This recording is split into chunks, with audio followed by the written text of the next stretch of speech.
Amigas y amigos televidentes, bienvenidos a otro programa más de Tribuna Nacional.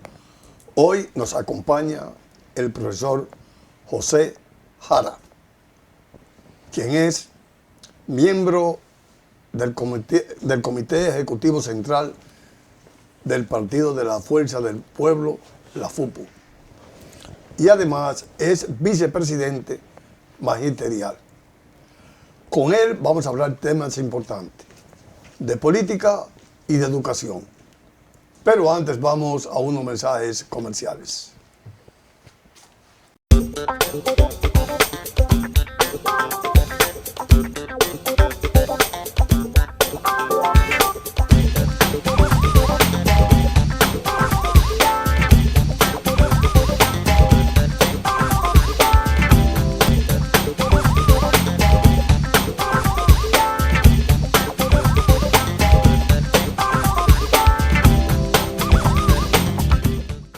Profesor Jara, un placer, igual mi hermano. Bienvenido a Tribuna Nacional. Un placer estar contigo siempre. José Jara, ¿cómo tú ves la educación en el país? Bueno, Díaz Cueva, primero buenos días a todos y a todas, buenas tardes a los que están de tarde. La educación dominicana tiene sus luces y sus sombras, porque la educación no es como hacer una casa.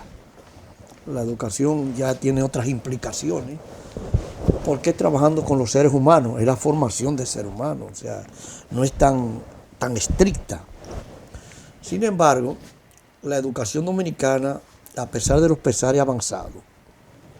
Sin embargo, le falta mucho por hacer, como decía el refrán aquel, que desafortunadamente obedece lo que falta por hacer a una visión no correcta de los distintos gobiernos de los últimos 20 años. ¿Por qué? Porque si tú te fijas, Díaz Cueva, la educación ha sido dirigida por muy pocos docentes, abogados, ingenieros. Entonces hay un problema en educación, que la educación es sistemática. El mejor ejemplo de lo que la educación debe ser sistemática fue el plan decenal de educación. Recuerda que fue un proyecto que tenía 3 componentes. Oiga esto, el por qué, el con qué y para qué. ¿Por qué? El por qué es porque la educación es, para tú resolver los problemas educativos, tienes que hacer un diagnóstico de la realidad para trabajar sobre eso y posteriormente utilizar los recursos que se necesitan para mejorar lo que el diagnóstico te plantea. En el caso de la educación tiene una gran debilidad, y es que muchos ministros, o casi todos, llegan Díaz Cueva con su librito bajo el brazo. Y entonces, cada vez que pasan 2 años, la educación tiene un retroceso. Porque entonces hay que adherirse a lo que ese señor o esa señora entiende que debe hacer en educación. No obedece a un programa, a una planificación continua y sistemática de lo que hay que hacer. Y eso lo pasó en el gobierno del PLD, está pasando en este y pasó en los gobiernos anteriores. Hasta que aquí no haya conciencia de que la educación es, primero la educación es una ciencia, que tiene que ser sistemática, tiene que ser planificada y que debe dársele continuidad, vamos a tener siempre las debilidades que tenemos ahora.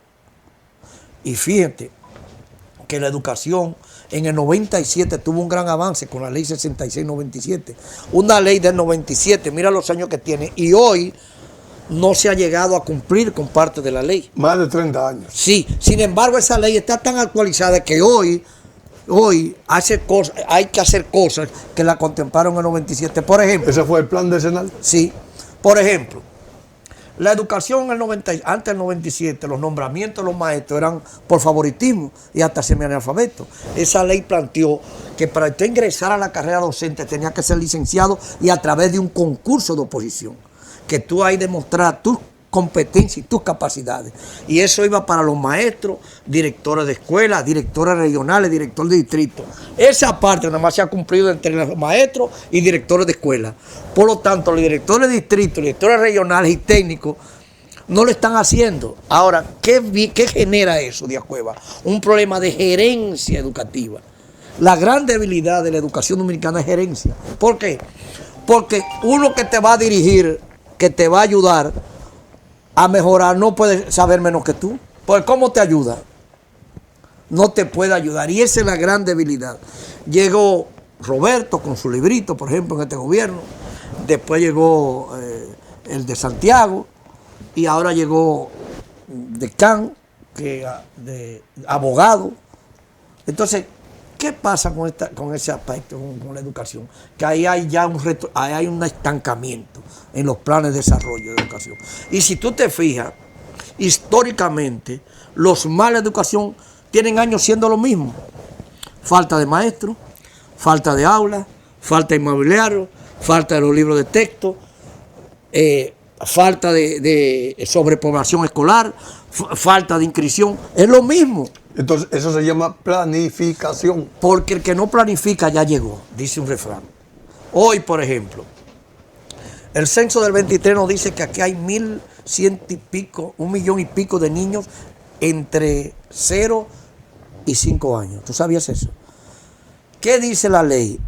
Por eso en la resolución, en la ordenanza del 3 del 2013, oye bien, 3 de 2013, se estableció que la educación preuniversitaria tenía 3 niveles: inicial, primario y secundario. En el inicial tiene 2 ciclos, que los niños deberían estar en la escuela desde los 45 días hasta los 2 años en el primer ciclo. Y en el segundo ciclo de 2 años hasta 5, esa es la educación inicial. Hoy nosotros tenemos, según el censo, tomando los datos estadísticos del propio Estado, tenemos 1.100.000 y pico de niños entre 0 y 5 años. ¿Tú sabes cuántos están en la escuela? 390.000. Entonces quedan más 700, casi 600 y pico mil de niños que no están en la escuela. No están en la escuela. Y eso es una falla y una debilidad del Estado.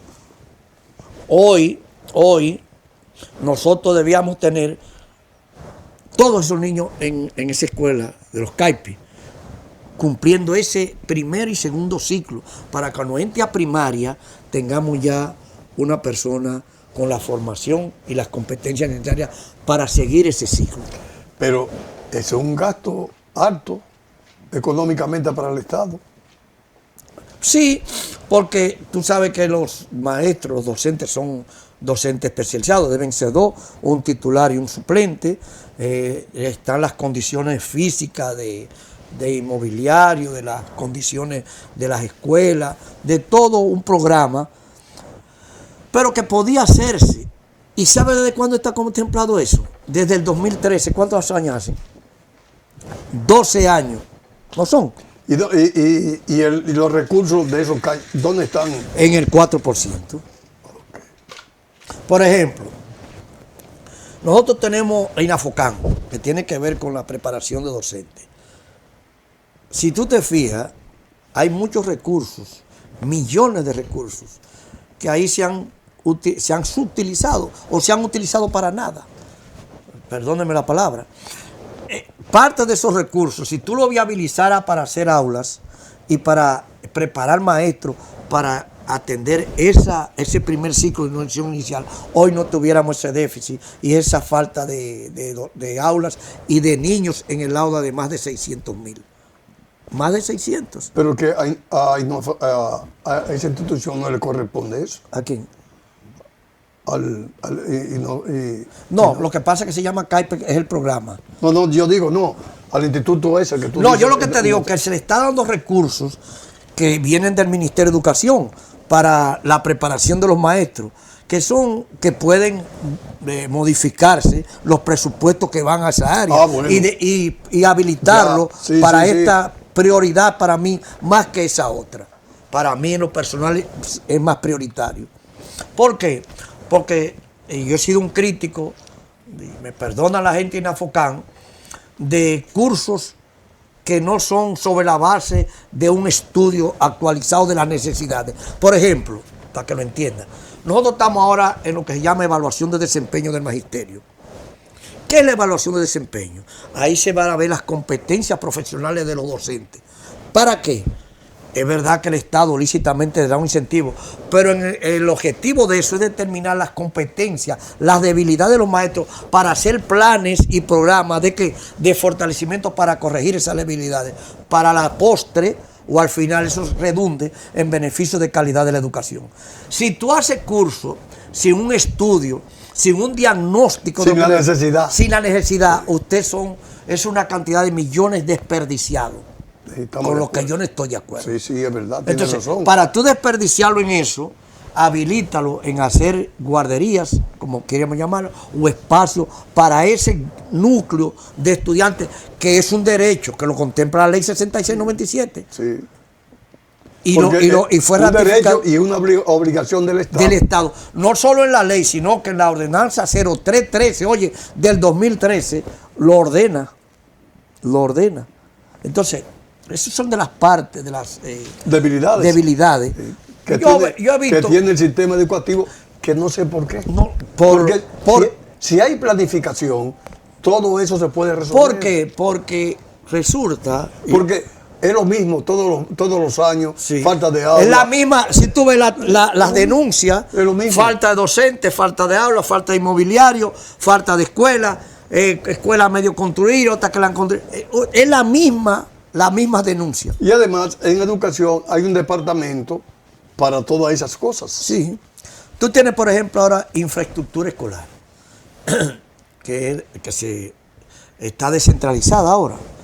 Ahora mismo tiene un presupuesto de 18 mil millones de pesos para... Anual. Ahora, en este año. Sí, anual. Sí. No, fue 9 mil millones el año pasado, ahora se aumentó el doble. Está bien, pero que son sí, 18 mil anual. Sí, para construcción de aulas. Según, y vamos a tomar los datos del director de edificación, dice que hay un déficit de 4 mil y pico de escuelas. 4 mil y pico de aulas. Significa que si tú lo calculas por 30, estamos hablando que solo en esa área, habilitando esa... ¿Son 12 mil millones? No, a donde voy es a la parte de lo que los estudiantes que deben ir a esas aulas. Ya, ok, ya. Estamos hablando de casi 200 mil alumnos que no tienen aula en este país. En casi 200 mil, solamente por ese concepto. Pero en eso, cuando faltan aulas, no hay que buscar los terrenos. Están los terrenos, porque hay que buscarlos. Tú sabes que ya hay poco terreno. Mira, hay... Y además el crecimiento poblacional que tiene cada provincia. Sí, pero... Entonces, en todas las provincias no aparecen. Además, la ubicación donde tiene que estar donde debe de estar la escuela. Sí, pero la educación es prever, es planificar. Por ejemplo, estamos en el mes de junio, ¿verdad? Ya antes de que finalice y termine el año escolar, ya educación tiene la matrícula. Sí. Por ejemplo, el año pasado había en el sector educativo 2.064.000 alumnos, en el sector público. 2.064.000 alumnos. Obviamente que hay una parte de esos alumnos que es lo menos, que es lo que pasan ya a la educación universitaria, pero ya tú prevés cuánto entran. Sí. Entonces, vimos, por ejemplo, hemos visto a Higüey, que está en crecimiento. Eso te iba a decir. Eso te iba a decirte a ti. Que la gente está migrando hacia Higüey porque allá hay más posibilidades de trabajo. Sí. Entonces se lleva a la familia. Ya el Estado tiene que saber, el Estado, como previsor, como planificador, debe tener ya al día de hoy cuántos nuevos alumnos va a tener Verón, por ejemplo. Entonces ya tiene que trabajar en base a qué, a cuántas aulas, cuánto inmobiliario necesita y cuántos docentes. Y el Estado tiene los terrenos en esa provincia para la construcción de esa escuela. Si los prevé, los puede lograr, los tiene. ¿Los tiene? Sí, los tiene. Porque mira lo que pasa con la construcción. Y yo he visto buenos planteles. Lo que hay es que... y hemos visto muchas denuncias de muchos planteles paralizados y muchos espacios que pueden lograrse. El Estado tiene la facultad legal, constitucional, de declarar en utilidad pública cualquier terreno, porque es un asunto de constitucional, la educación, como la salud. Pero depende de la persona que la tenga. ¿El qué? La tierra. La puede tener San Judas Tadeo. En un país no está por encima del Estado nadie. Ahora, si vamos con el favoritismo, como tú dices, es otra cosa. Pero yo te digo, los empresarios de Higüey le conviene que se desarrolle la educación y los niveles educativos, porque ellos han reclamado personal.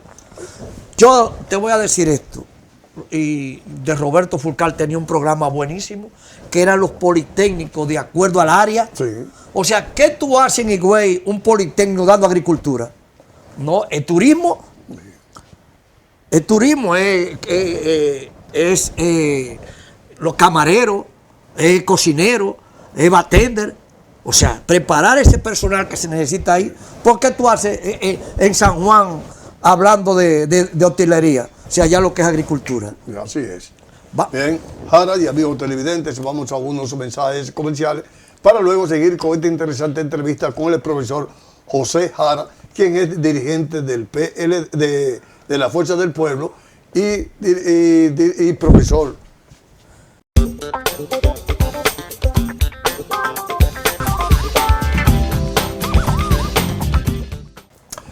Jara, la solución entonces a la educación en el país. Mira, hay un proyecto, el 30926, que es un decreto para la transformación que acaba de dar el presidente de la República.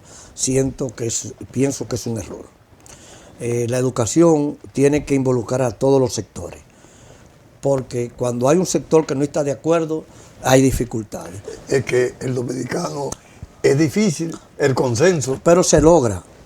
Ahora, el Estado, y Luis, que es el presidente, debe priorizar un gran consenso para corregir las debilidades que tenga educación, que comprometa a todos los sectores. Si tú ves el decreto, ya FAPROWAE está en desacuerdo, la ADP está en desacuerdo, el Instituto de Formación de la UAS en desacuerdo y muchos sectores. Pues así es difícil. Hay que buscar el consenso. Rafael, nuestro amigo Rafael Santos, que está a la cabeza de eso, tiene que sentarse con tranquilidad. Y antes de comenzar, que creo que van a dar ahora el día 11, eso es un error para mí. Porque tú no puedes imponer una agenda o comisiones sin antes el consenso. Porque eso está condenado al fracaso. Está condenado al fracaso. Porque hay que conjugar todos los intereses que hay en Cueva, todos, para buscar el consenso. Eso es lo que yo creo. Si lo hacemos así, podemos dar un gran paso en educación. De no, vamos a continuar en ese círculo vicioso de los mismos problemas año tras año. Entonces, ¿tú crees que el consenso, que vayan todos los sectores? ¿Cuáles son esos sectores que deben sentarse? Primero hay que hacer un diagnóstico de lo que tenemos en la educación al día de hoy, cómo está, en todos los niveles, desde el nivel preuniversitario hasta el universitario. Porque si tú ves los universitarios, oye, de los 21 docentes que tiene el sector universitario, oye bien, 13,000 es por contrato. 13,000, 6,000 y pico se dedican tiempo completo y 118 de los 21 son los que se dedican enteramente a la parte educativa. Oye, eso según los datos estadísticos de ellos mismos. Ahora, ¿por qué? Porque en educación el 60 y pico % es por hora que cobra. Por hora, que va entre 290 hasta 800 y pico, que es lo que paga la UAS. Obviamente que el docente del universitario tiene que tener varios empleitos. Sí. Entonces no se concentra. Esa es la gran debilidad de la educación universitaria en este país. Comenzando por ahí. O sea, tú tienes que involucrar el sector universitario, el sector preuniversitario, los sectores sociales, los empresarios y todo el mundazo, como se hizo en el Plan Decenal de Educación, para un plan nacional educativo en beneficio del país, que conjugue los politécnicos, que necesitan los empresarios, que necesitan los sectores por área, todo. Es un plan grande, no es una cuestión chancochada que va a ir condenada al fracaso. Condenada al fracaso, es lo que yo creo. Bueno, en el tema que te gusta, la política, ¿dónde tú estás ubicado ahora? No, tú lo dijiste al principio, yo estoy en la Fuerza del Pueblo. Yo soy miembro del Comité Central, soy vicepresidente del área gremial, que he sido mi vida toda mi vida como maestro. Estamos trabajando para que Leonel gane en el 28. Todavía faltan 2 años, obviamente. Sin embargo, a la luz de lo que hemos visto, las preferencias que hay favorecen en estos momentos a Leonel Fernández, con la ventaja de que ha ido creciendo. Pienso que la experiencia que tiene el presidente Leonel Fernández de los años que tuvo en el gobierno como presidente lo hace tener una visión y una conducta inclusive diferente ahora de hacer política y de vincularse con los sectores, y en eso estamos trabajando, en ese aspecto. Creo que si las elecciones fueran hoy, Leonel ganara las elecciones. Obviamente nosotros tenemos lo que es 50+1, y siendo honesto, aunque él está adelante por encima de todo, todavía no podemos decir que tenemos el 50+1. No podemos hablar cosas que no sean reales. Ahora estamos por encima de los 40 y tanto, 40 y pico, 40. Sí, y es lo que yo inclusive le dije a un grupo de compañeros, si en el 27 Leonel se acerca a los 45, obviamente que ganó las elecciones. Porque desgraciadamente, no lo digo yo, lo dicen los sondeos de opinión, tú has visto que el PRM como partido ha caído estrepitosamente, a un 30%. Y ha subido la FUPO y el PLD. El PLD y la Fuerza del Pueblo han subido. Con una ventaja que tiene Leonel, que es el candidato. Ahora el PLD hay que definir cuál será. Y tú sabes que ahí hay aspiraciones muy confrontadoras. Francisco Javier, Gonzalo, que no ha dicho y que dice. Por el otro lado está Domínguez Brito, está Abel, Mariotti, Abel, que es un hombre que es medio independiente a lo interno. Dicen que está más cerca de la FUPO que del PLD. Mira, esto lo voy a decir yo, quizá a alguna gente no le guste. Recuerda que el PRM fue parido del PRD. La Fuerza del Pueblo es un parto del PLD, sale del PLD. Y eso lo he dicho tanto a los de la Fuerza del Pueblo como a los PLDistas. Si hoy, en el 27, el puntero es Leonel, puede Danilo decir que no lo quiere, queda solo. Porque son dos alas del mismo pájaro. Esa es la verdad, Ondilironda. Pero no así del PRD y el PRM. Porque ya el PRD, desgraciadamente, Cueva, está disminuido estrepitosamente. O sea, el PRD es como una especie de partido reformista ya. Desafortunadamente, la Fuerza del Pueblo, el PLD y el PRM han succionado el electorado, y los demás ya son, diría yo, quedan como en movimiento. Ya, lamentablemente, Jara, ha sido... lamentablemente hemos llegado al fin de este programa. Sin embargo, te doy unos cuantos segundos para que tú te despidas de la militancia y la dirigencia de tu partido, la Fuerza del Pueblo. Y además también de los maestros. Sí, primero exhortar a los maestros a seguir luchando por el fortalecimiento de sus instituciones, el sindicato, el SENMA, la cooperativa de maestros.